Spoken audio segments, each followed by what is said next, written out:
आज हम एक ऐसे ट्रेडिंग कॉन्सेप्ट के बारे में जानने वाले हैं जिसे अगर आप सीख जाते हैं तो आपकी ट्रेडिंग स्टाइल हमेशा हमेशा के लिए बदल जाएगा। टेक्निकल एनालिसिस के जन्मदाता चार्ल्स डॉ ने ईयर 1900 में एक थ्योरी दिया था, डॉ थियरी, जिससे लोग एक्चुअली मार्केट को प्रिडिक्ट कर सकते थे कि आगे क्या होने वाला है। भले ही आज के यूट्यूब ट्रेडिंग चैनल इस बारे में बात ना करती हो, लेकिन आज भी यह स्ट्रेटजी उतनी ही कामयाब है जीतने की 100 साल पहले थी। और यह स्ट्रेटजी इसी थ्योरी से ड्राइव हुआ है, जिसे मल्टी टाइम फ्रेम एनालिसिस कहा जाता है। इस वीडियो में मैं आपको समझाऊंगा कि कैसे आप हायर टाइम फ्रेम से लेकर लोअर टाइम फ्रेम तक चार्ट्स का एनालिसिस कर सकते हैं और अपने ट्रेडिंग डिसीजन को बेहतर बना सकते हैं। तो सबसे पहले समझते हैं कि मल्टी टाइम फ्रेम एनालिसिस होता क्या है। यह एनालिसिस का एक तरीका है जिसमें आप पहले हायर टाइम फ्रेम का एनालिसिस करते हैं और फिर धीरे धीरे लोअर टाइम फ्रेम तक आते हैं।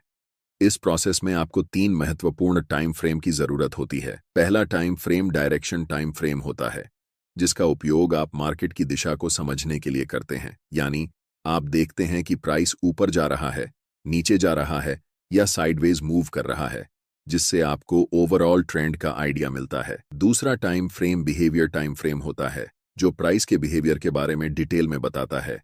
यानी प्राइस का मोमेंटम कैसा है, मार्केट स्ट्रक्चर ब्रेक हो रहा है या नहीं, वीक रिजेक्शंस या डोजी कैंडलस्टिक्स दिख रहे हैं या नहीं, और मार्केट रिट्रेस कर रहा है या नहीं।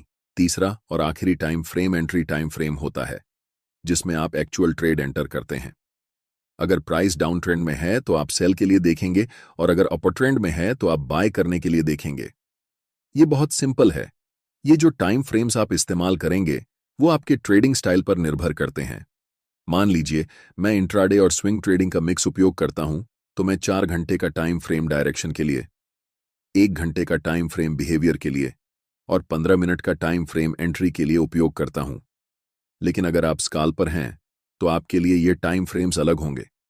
आप 1 घंटे को डायरेक्शन के लिए, 15 मिनट को बिहेवियर के लिए और 5 मिनट टाइम फ्रेम को एंट्री के लिए इस्तेमाल करेंगे। इसलिए टाइम फ्रेम पूरी तरह से आपके ट्रेडिंग स्टाइल पर निर्भर करता है, लेकिन मैंने एग्जाम्पल देकर समझा दिया है, जिससे आप अपने ट्रेडिंग स्टाइल के हिसाब से सही टाइम फ्रेम चुन सकते हैं। मल्टी टाइम फ्रेम एनालिसिस को शुरू करते हैं, जिसमें हम सबसे पहले 4 घंटे के टाइम फ्रेम को चुनेंगे, ताकि हमें पता चल सके कि मार्केट इस समय किस दिशा में है। 4 घंटे का टाइम फ्रेम चुनने का सबसे बड़ा कारण यह है कि यह हमें मार्केट का पूरा स्ट्रक्चर बता देता है कि अभी मार्केट किस दिशा में है। अगर हम 15 मिनट का चार्ट इस्तेमाल करते तो हमें स्पष्ट दिशा का पता नहीं चलता, क्योंकि प्राइस ऊपर नीचे कर रही होती है। इसलिए दिशा को समझने के लिए हमेशा बड़े टाइम फ्रेम पर जाना बेहतर रहता है। आप में से ज्यादातर लोग इस चार्ट को देखकर कंफ्यूज हो सकते हैं कि यहां प्राइस क्या कर रही है और हमें कैसे ट्रेड लेना चाहिए, बाय करना है या सेल करना है, या फिर अभी ट्रेड नहीं करना है। लेकिन यह गलत तरीका है चार्ट्स को देखने का, क्योंकि हम एक इंट्राडे या स्विंग ट्रेडर हैं। हमें बहुत पुराने चार्ट्स को नहीं देखना चाहिए। हमें यह ऑब्जर्व करना है कि हाल के समय में मार्केट की प्राइस कैसे बिहेव कर रही है। अगर हम ऐसा करने लगें तो हमारे चार्ट्स पर बहुत सारे सपोर्ट और रेजिस्टेंस लाइंस बन जाएंगी, जिससे आपका चार्ट बहुत जटिल हो जाएगा और आप ट्रेडिंग डिसीजन नहीं ले पाएंगे। सोचिए, अगर आपके चार्ट्स पर इतनी सारी लाइंस हों तो आप कैसे समझेंगे कि इस समय प्राइस क्या कर रही है। 4 घंटे के टाइम फ्रेम में हमारा चार्ट बिल्कुल स्ट्रॉन्ग अपर ट्रेंड में दिखाई दे रहा है और इस समय प्राइस कंसोलिडेशन कर रही है। इस कंसोलिडेशन जोन का सबसे पहले हम हाई मार्क करेंगे और फिर कंसोलिडेशन जोन का लो मार्क करेंगे। चार्ट्स पर इन दोनों लाइंस को बनाकर हम वेट करेंगे। सबसे पहले हम मार्केट को डिसाइड करने देंगे कि उसे किस दिशा में जाना है। इस समय मार्केट दोनों तरफ जा सकती है, या तो अपना ट्रेंड कंटिन्यू कर सकती है या फिर यहां से रिवर्स डाउन कर सकती है। अगर मैं इस समय लाइव ट्रेड में होता तो मैं पहले 4 घंटे के टाइम फ्रेम में कैंडलस्टिक को इन दोनों लाइंस के बाहर क्लोज होने का इंतजार करता। तभी हम डिसाइड करते कि हमें बाय करना है या सेल। अगले कुछ कैंडल्स में प्राइस लोअर लो के नीचे कैंडल क्लोज करती है। ऐसे समय में ज्यादातर नए ट्रेडर्स सेल पोजीशन में एंटर करते हैं। मैं चाहता हूं कि आप ध्यान से देखें कि इसके बाद प्राइस क्या करती है। अगले ही कैंडल में एक बड़ी ग्रीन बुलिश कैंडल बनती है। अब जो मैं आपको बताने वाला हूं उसे ध्यान से सुनें, क्योंकि ये चीज आपकी ट्रेडिंग स्टाइल को हमेशा के लिए बदल सकती है। मैं आपको एक सीक्रेट टिप दे रहा हूं, बिल्कुल फ्री में। अभी चार्ट्स 4 घंटे के टाइम फ्रेम में हैं और हम देख सकते हैं कि ये एक स्ट्रॉन्ग अप ट्रेंड है। लेकिन जैसे ही हम चार्ट्स को 1 घंटे के टाइम फ्रेम में बदलते हैं तो हमें दिखता है कि प्राइस धीरे धीरे नीचे की तरफ जा रही है। और जब हम 1 घंटे के टाइम फ्रेम को 15 मिनट के टाइम फ्रेम में बदलते हैं तब हमें चार्ट्स पर एक स्ट्रॉन्ग डाउन ट्रेंड दिखता है। ये बात आपको कंफ्यूज कर सकती है कि 4 घंटे के टाइम फ्रेम पर प्राइस अप ट्रेंड दिखा रही है, लेकिन 1 घंटे और 15 मिनट के टाइम फ्रेम में प्राइस डाउन ट्रेंड शो कर रही है। ऐसा क्यों हो रहा है, इसे समझिए। जब प्राइस 4 घंटे के टाइम फ्रेम में थी तो लास्ट कुछ कैंडल्स में प्राइस रिट्रेसमेंट या पुलबैक ले रही थी। इसी पुलबैक को छोटे टाइम फ्रेम में देखने पर यह हमें डाउन ट्रेंड जैसा दिखाई देता है। एक बात हमेशा याद रखें, हायर टाइम फ्रेम हमेशा छोटे टाइम फ्रेम के ट्रेंड से ज्यादा मजबूत होता है। इस सिचुएशन में 4 घंटे का टाइम फ्रेम 1 घंटे के टाइम फ्रेम से और 15 मिनट के टाइम फ्रेम से भी ज्यादा स्ट्रांग होगा, और 1 घंटे का टाइम फ्रेम 15 मिनट के टाइम फ्रेम से स्ट्रॉन्गर होगा।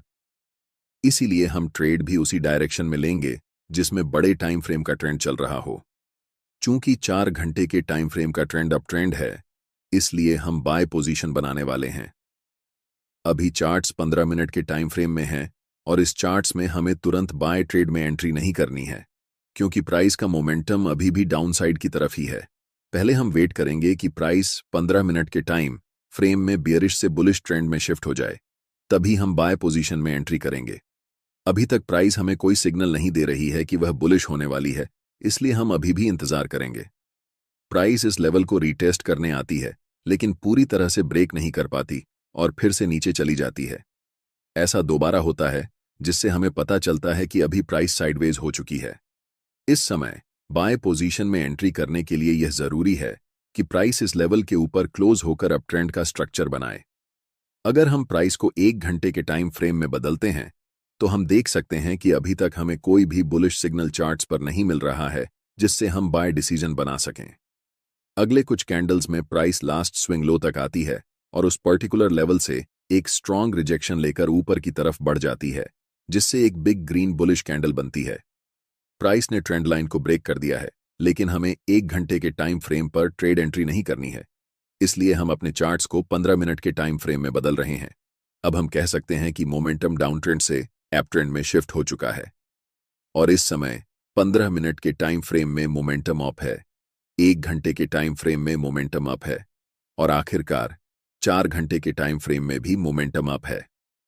जब इन तीनों टाइम फ्रेम में मोमेंटम एक ही दिशा में होता है, तब समझो कि आपका सेटअप बनकर तैयार हो चुका है और यह किसी जादू से कम नहीं है।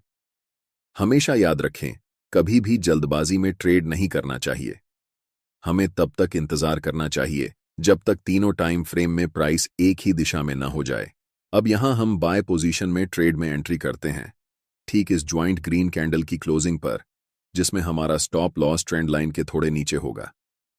इस ट्रेड में हमारा टारगेट लेवल 4 घंटे के टाइम फ्रेम का स्विंग हाई होने वाला है, क्योंकि प्राइस ने इसी लेवल से डाउन ट्रेंड की ओर शिफ्ट होना शुरू किया था। इसे आप सप्लाई जोन या रेजिस्टेंस एरिया भी कह सकते हैं। अगर आप टारगेट सेट करने में कंफ्यूज हो रहे हैं तो मैं आपको एक टिप देता हूं। ट्रेड में एंट्री करने से पहले आपको चार्ट्स के लेफ्ट साइड पर ध्यान देना चाहिए और देखना चाहिए कि स्विंग कौन कौन से लेवल पर हैं। जैसे कि लास्ट टाइम ये एक स्विंग हाई है और इससे पहले ये एक स्विंग हाई है, तो हम इस समय 2 टारगेट रख सकते हैं। लेकिन क्योंकि बड़े टाइम फ्रेम में ट्रेंड स्ट्रांग है, इसलिए स्विंग हाई को टारगेट रखना ज्यादा सही रहेगा। और देखो, प्राइस बिना समय बर्बाद किए ऊपर चला गया। अब मैं आपको एक और तरीका बताता हूं कि कैसे इस ट्रेड में एंट्री करनी है। एक जरूरी बात, अगर आप चार्ट्स पर मल्टीपल इंडिकेटर्स का उपयोग करते हैं या एक साथ 4-5 चार्ट्स देखते हैं, तो आपके पास ट्रेडिंग व्यू का प्रीमियम प्लान होना जरूरी होता है। इसका कॉस्ट 12,000 रुपये पर ईयर है।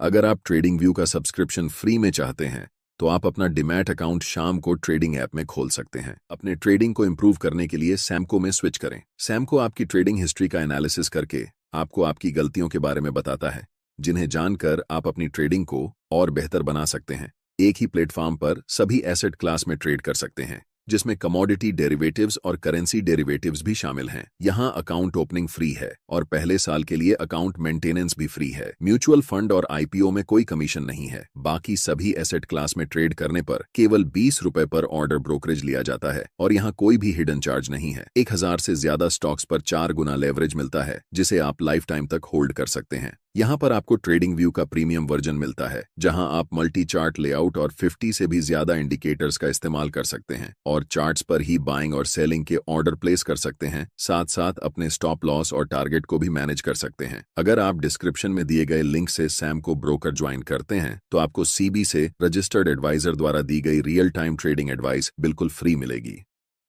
टाइम फ्रेम को 15 मिनट से 1 घंटे में शिफ्ट करते हैं। अब प्राइस अपने हाई के आसपास है और अगर आप यहां बाय पोजीशन में ट्रेड एंट्री करते हैं तो आपका स्टॉप लॉस काफी नीचे होना पड़ेगा, जिससे आपका रिस्क रिवॉर्ड रेशियो खराब हो जाएगा।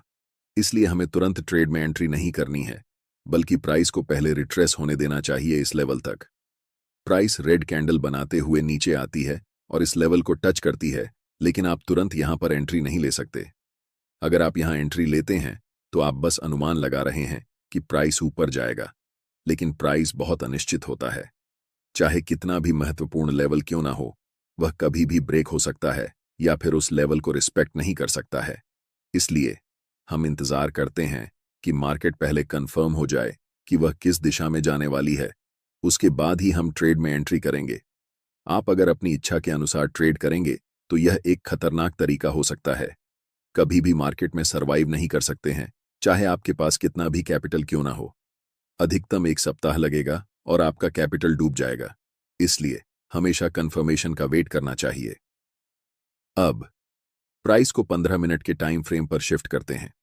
अगर आप देख रहे हैं कि प्राइस अभी भी डाउन ट्रेंड में है तो हमें कुछ नहीं करना चाहिए जब तक हमें इस लेवल के ऊपर एक स्ट्रॉन्ग ग्रीन कैंडल के साथ प्राइस क्लोज नहीं कर जाती। तब तक इंतजार करना जरूरी है। एक बार फिर प्राइस प्रीवियस स्विंग लो को ब्रेक करती है और अगले कुछ कैंडल में एक स्ट्रॉन्ग ग्रीन कैंडल बनाते हुए ऊपर की तरफ जाती है और इस लेवल के ऊपर स्ट्रांगली क्लोज हो जाती है। यहां पर एक कारण है कि प्राइस इसी पार्टिकुलर लेवल से रिवर्स क्यों हुआ। जैसे ही हम चार्ट्स को बड़े टाइम फ्रेम पर शिफ्ट करते हैं तो चार्ट्स के लेफ्ट साइड में एक डिमांड जोन नजर आता है। हम यहां सप्लाई और डिमांड जोन कैसे ड्रॉ करते हैं इस पर चर्चा नहीं करेंगे, क्योंकि मैंने इस टॉपिक पर पहले ही एक डिटेल वीडियो बना दिया है। आप चैनल पर जाकर वह वीडियो देख सकते हैं। मैं चाहता हूं कि आप इस स्थिति को ध्यान से देखें और इसे उस वीडियो से लिंक कर पाएं जो मैंने पहले बनाया है। अब हमारे पास 3 कंफर्मेशन हैं। फर्स्ट, 15 मिनट के टाइम फ्रेम में ट्रेंड अप है।